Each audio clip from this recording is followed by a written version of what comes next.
Hey everybody, it's been a while, and I'd like to immediately thank everyone who's viewing this video for any reason. If you are still subscribed to me on YouTube, in spite of me not having been properly active there for many years, if you happen to have come to follow me on Twitter in the years since I was last active on YouTube, if you're following my blog, however you ended up watching this, I just want to thank you immediately for, giving me your attention, and for a lot of you for, sticking with me.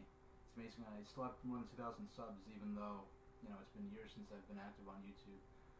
And what videos have been coming are just kind of not what people originally subscribed to me for. Random videos of, English steam trains and of, streetcars.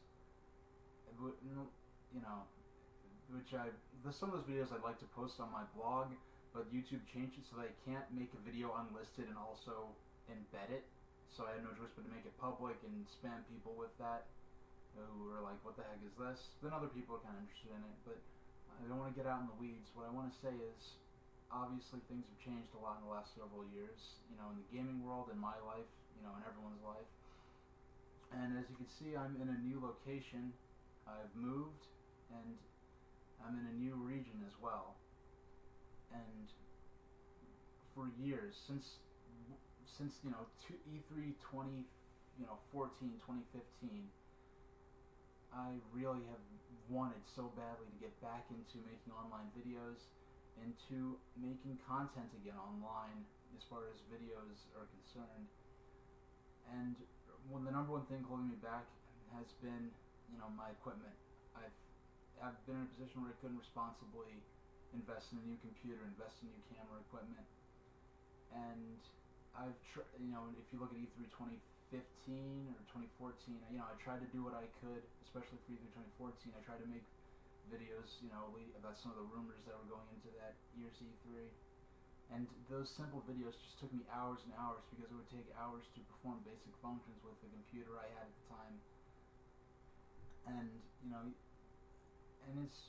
I really would have loved to have made videos throughout the Wii U's lifespan, because as much as my channel sort of grew because of my anticipation and excitement for Nintendo's vision for Wii U and leading up to its launch, there came a point where I was like, I'm not sure what Nintendo's doing anymore.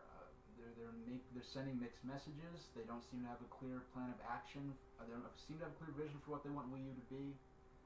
And we saw how that turned out. I would have loved to have been making videos throughout that, because I think people would have been very interested in how my perspective changed on Wii U. I still love the system. I didn't get to properly play it. That's another reason why I kind of stopped making videos, because I'm mainly a Nintendo-centric channel, and once Wii U came out, I was in a position where I could responsibly afford a Wii U and an HDTV, and even if I did have an HDTV, I didn't have really a place to play it in.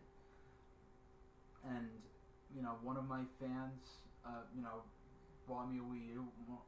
I'm still so grateful for that, but even with the system, my lifestyle didn't allow me much time to play that, because I am employed full time, and another key thing is I sort of wanted to focus on college, which was getting very turbulent. I had quite an experience through college, which resulted in a situation where I very nearly had to consider taking legal action against my college. That's a whole other story. I may even write a full-length book about it someday. And the whole college experience kind of derailed my life, and then, the move, and, getting full-time employment, and having to take care of, adult responsibilities. And even throughout that, the people who have stuck with me, who contact me through Twitter, say like, hey, I want to see you stream. If you streamed, we'd love to donate you and subscribe to you. I'd love to see if you made new YouTube videos again. And that's something I've wanted. I have a list of literally hundreds of videos I would have liked to make, that I may still make in the context of it being old news or what I thought of it at the time. I'd like to make videos, to get back into why I stopped, somewhat also why I stopped making YouTube videos is, like I said, I'm a Nintendo-centric channel. I don't have the newest Nintendo system. I don't have a proper TV to play it on. And in addition to that, Nintendo started cracking down on, they started having a very strict policy with YouTube about, monetizing videos that contain Nintendo content. And I'm not one of those people who thinks that that fair use means they could take whatever they want by third parties and do whatever they want with it, and it's fair use. I don't feel that way. I do believe strongly in fair use, but that's not my interpretation of what fair use means. Now, that being said, I think there are a lot of uses of videos that were taking place that definitely qualified as fair use that Nintendo was claiming the ad revenue for. For example, I made a video where I covered the launch of Super Mario 3D Land. I traveled to New York City to cover the launch event, and years after the fact, I mean years after all the main views have already happened, I made a video about this back then, when they made there was an automated claim on my video because in the background at one point someone was playing Super Mario 3D Land, and my speaker of my camera picked up a bit of the audio for the game in the background, and based on that, now the entire copyright for the video now defaults to Nintendo. That's unreasonable, and it was clearly shows the weaknesses in the copyright system when there's no human judgment involved with a lot of these decisions. But now and so I can't invest in trying to build a channel, a possible side source of income, when I cover a subject in which the creator of the content was taking a very militant stance on claiming ownership of videos based on uses of smaller limited amounts of material from their content. Now, what you have to understand is that when I reached 2,000 subs, I have very slightly over 2,000 now. When I reached that back in 2010, 2011, 2,000 subs was on the very lowest echelon of being mildly notable. Now, if I chose to, I could have doubled down and built my channel, and developed more of a presence, and got my silver plaque and my gold plaque, possibly even. At the very least, I probably could have ended up getting a silver plaque if I doubled down on YouTube. But I wanted to focus on my education. I wanted to focus on my personal life, and at that same time, around 2011, 2012, the level of production that's expected of a YouTube video increased a lot as more powerful, video and audio processing technology and programs became available to consumers, as smaller content creators got together and sort of they organized and produced things more like how a larger company would. Even individuals, their videos were edited to a high degree where a very simple video could take weeks of editing. And I didn't want to make a subpar video using the aging equipment I had and the old computer I had. If I'm going to enable ad revenue on a video, I want to make a video that I feel is worthy of asking my viewers to say, hey, could you hold on 15, 30 seconds? Could you go get a drink, go take a pee, do whatever you need to do while this ad rolls so that I could make a couple of cents off this video. I want to make a video worthy of having an ad put in front of it. I want to respect my viewers pretty much. I don't want to make just a crappy video that I'm not proud of, that's not the best that I'm capable of, and then ask people to sit through ad revenue. Now, what I want to do in the future, people have said, we want to see more content from me. We want to see you stream games. And people have suggested that I maybe do a GoFundMe to get equipment and new computers and, tripods and a new camera and those kind of things. And I really didn't want to do that because first, there are people who, they need to afford surgery and medication or to pay student loan debt, which is something that's a big deal for me right now, student loan debt. But I didn't want to ask the public for money, even if my own fans, even if they were willing, for things that are unnecessary. And I can't promise that the way YouTube has changed a lot, the way video content is presented and is being made has changed a lot. I want to try to get back into it, but I can't promise that if I get back into it and I'm not feeling it, I may leave again, and I may say, hey guys, producing online content isn't for me anymore, I'm bowing out. And I don't want to ask my fans for money to start, producing content and then bow out and leave them in the dust having bought this equipment from me that now I'm not using it. So I wanted to be able to fund this myself. It took a very long time, since at least last September, August, September 2017, I've been saving up for this, finding ways to fund getting new equipment. I'm on the verge of starting to acquire that new equipment. I need a new computer. This computer is not the computer I'd be using for that. This computer is what I call my typewriter. I'm a writer. I have a background in writing. That's what I do. And this computer basically does. It's an nice old 2005 Office PC, and I basically just use it for writing. And I love it for that purpose. But it's not something I can stream and play, modern games on. I need a new PC. I need a webcam. I need that kind of stuff, and I'm going to get it for myself. I mean, the Wii U I have, I'm going to be using for streaming. I want to make YouTube videos on gaming. I want to make YouTube videos maybe on movie reviews of various kinds. I want to make reviews of serious movies, reviews of, children's movies, all kinds of different content. And what I also want to do is I want to stream. It seems like an interesting opportunity to present games and demonstrate games that otherwise might not be people might not be exposed to. Because I was known for Nintendo. I do like things other than Nintendo. I'm not super big into modern gaming. I do have a Nintendo Switch. I got it the day it came out. At the Nintendo World Store was the last launch I attended there before I left the area. And really, if Nintendo Switch wasn't the system that it was, if it wasn't able to be played exclusively in handheld form, I wouldn't have even gotten that system. But since then, things have changed. I have an HD TV now. I'm gonna, so I'm actually able to play, even with, being able to play in handheld mode. I don't have much time to play, but with streaming and with making videos, I hope I want to be able to schedule time into this. I'd like to make YouTube videos to, also funnel people towards the streams I want to do.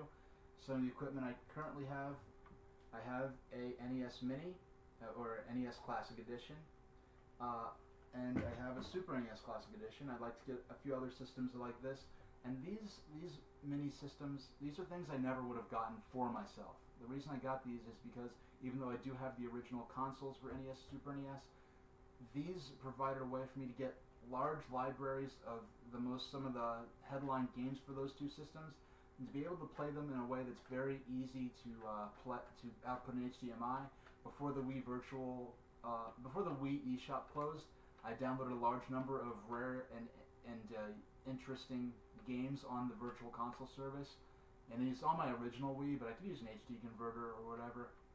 I don't have the heart to rip all that stuff permanently off of my original day one Wii and put it on my Wii U. So I'll probably be, using an HD thing for that. So I have a lot of games between my NES, Super NES Mini, and my Wii Virtual Console library. I have a lot of games I can stream. I also have, this is the most expensive piece of equipment I've bought for this so far. This is the Analogs Mega SG console. This is an FPGA system that basically plays every Sega game ever made up until the 32X. It doesn't play 32X, but it plays everything before that. It plays it without software emulation. It uses FPGA, field programmable gate array, which is basically like hardware emulation as it were, as opposed to emulating via a piece of software. And it's not really because of Genesis games. Yes, I do want to play Genesis games. I was a Sega kid growing up before I got into Nintendo, but I've played very little experience with Sega Genesis games. I've never played Sonic 2 or 3, so I hope to play those for the first time live on stream, see my blind playthrough of those games. Not many people who grew up as Sonic fans who can give a blind playthrough of Sonic 2 and 3 for Genesis. But the reason I really got that console is because it can play Master System games, and more importantly, Sega Game Gear games. I grew up with Game Gear. It was my system growing up before I got Game Boy and then later N64. And it'll be able to play real, and that's another thing. I prefer to avoid emulation. Like, yes, the mini consoles are emulation, but they're officially authorized emulation. They're the games that appeared on there. These are part of those systems, those games' official release history. But I prefer, when possible, to play original cartridges. Ideally original hardware, but that gets really complicated, and I'm not going to invest in a bunch of gear to play original games and make them look good when I'm only just dipping my toes in this. Because if I get into this and I'm not into this, really I kind of wasted my money on these three systems I just showed you. I'd like to get a Super NES as well, but there are enough games on the Super NES Mini that I don't really need cartridges right now. But I want to show you there's an adapter that plays Master System games. There's going to eventually be an adapter for Game Gear games. This is the main reason I got this. not many people, especially not many Americans, showcased on Twitch the original versions of Sonic, the 8-bit versions of Sonic. I mean, not the 8-bit versions are the original ones. The 16-bit versions came first, but the 8-bit versions of Sonic 1, Sonic 2, Sonic Chaos, which is 8-bit exclusive, Sonic Triple Trouble, Game Gear exclusive. I imported a copy of Sonic Master System for this. I'd like to play the original cartridges on Game Gear that I still have or will be repurchasing if I've sold them, my original cartridges back when I was younger. There's no release schedule for the adapter for the Game Gear cartridges, but there's a means to jailbreak this, so I will use archived ROMs if I have to until I can get the adapter to play the real Game Gear games, because I'd love to play. Hopefully it comes out by the time I start streaming. If the original cartridges that I actually played back in the day on stream, that would really be cool to me. But I can't say how soon that'll happen. I hope for it to happen. It is now, the last day of April 2019. I hope by sometime by late July I'll be able to stream, because I have to acquire this equipment. I have to learn how to use it. I have to learn to use, Streamlabs OBS. I have to learn how to, set up my webcam. This setup here, I don't want to get rid of my PC. I don't have much space. Since I moved, I'm still somewhat living out of suitcases. I have a bunch of stuff in storage containers. I have more storage containers in a storage facility. I like to prefer to keep things out of there because I'm concerned about the condition of things in the storage facility. So I don't have a lot of space. I'll have to figure out a way to set up a streaming thing. That's a streaming setup. I don't want to use green screen. I'd like to maybe have posters or stuff. I have to figure out how I want to do this. And so it'll be a number of months at the earliest that I'll be making YouTube videos again. When I do start, right now I'm filming a video. I have no idea what editing program I'm going to use. There's a lot of stuff I have to relearn. The way YouTube works has changed. The way social media has changed in terms of people's viewing habits, in terms of the habits of video content producers, in terms of how the rules of these sorts of things. Twitch is totally new to me. I've never live broadcasted before. I'd like to get into that. I don't have a lot of time right now to edit this video down, so there may be a lot of hemming and hawing, but it's too late. If you've watched this far, you've already figured all that out. So that is what's been going on. Thank you very much for continuing to have subscribed, or at the very least not taking the initiative to unsubscribe. I want to get more gaming videos to you. I want to get more videos of all sorts. And another thing, I was winding down now. I'm going back into it again. I want to make a lot of videos, but because of, like I said before, YouTube videos have gone from being a hobby where I just made those videos for fun. Operation Blue Wave, all that, the videos before the 3DS launch, all that was just for fun. Now, if you want to take the time to make a high-quality video that has a chance of getting noticed on YouTube, you have to put a professional level of effort into it. And I don't want to be in a situation... of course it would be great if I could just make videos about stuff I cared about and make enough money to pay my bills and make a living off of it. But especially with YouTube, I don't want to be in a situation where I'm making all my money off of YouTube and my needs are met, and then some policy changes, or I get demonetized for doing something that's clearly, falls under fair use, but a company wants to be militant about it. And because the thing is, regardless of fair use, that you could make fair use rationale arguments, to YouTube to ask them to reconsider a judgment they've made, or that a filing that another company has made against you, but fair use really ultimately only matters in court, where you're actually being sued and are defending yourself. As far as in YouTube and Google, they can make whatever deal they want with third-party, makers. Nintendo could, for instance, go to YouTube and say, hey YouTube, if you don't ban all of this type of video we don't like videos about, unreleased, games that were canceled before release. So if you don't remove all those videos, demonetize all of those videos, then we aren't going to run ads on your platform anymore. And so Nintendo and YouTube, or Nintendo and Universal, or Nintendo and Lionsgate, or Nintendo and Sony, and YouTube and Sony, they can cut whatever deals they want, and it doesn't, that's regardless of what the actual laws about fair use are.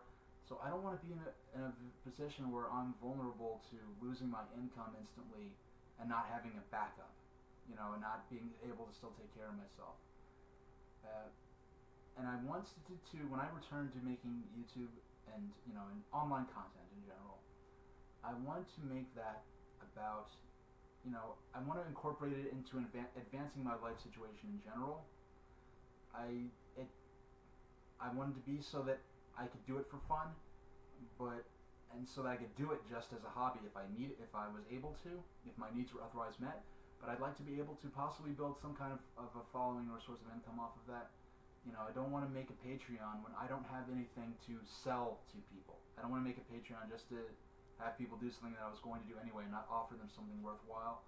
You know, people said that if I started Twitch, that they'd, you know, donate to me. I'll have a tip jar, but I don't want to do a Patreon or something where I'm selling something, and, you know, but not offering something meaningful in return. You know, even if it isn't a physical good, you know, I do have my own intellectual properties. I do have my own characters and creations that I want to incorporate into that, you know, streaming or online presence. How to do that is going to be, you know, something I'll figure out. There'll be a transitional period where, you know, different characters or themes may come and go. And, you know, acquiring the art assets for those things, you know, commissioning artists and such, that's also part of the expenses that I've, you know, considered into redeveloping or into re-emerging as an online content creator. So I think I've said it all, and mind you, what I just said in this video, this is a video I've dreamed of making for years now. So, and these things I've said are things I've planned to say for years. And it feels great to have actually said this, and I hope those of you are going to stick around and see how this goes forward with me. Thanks for your support, and thank you very much for watching.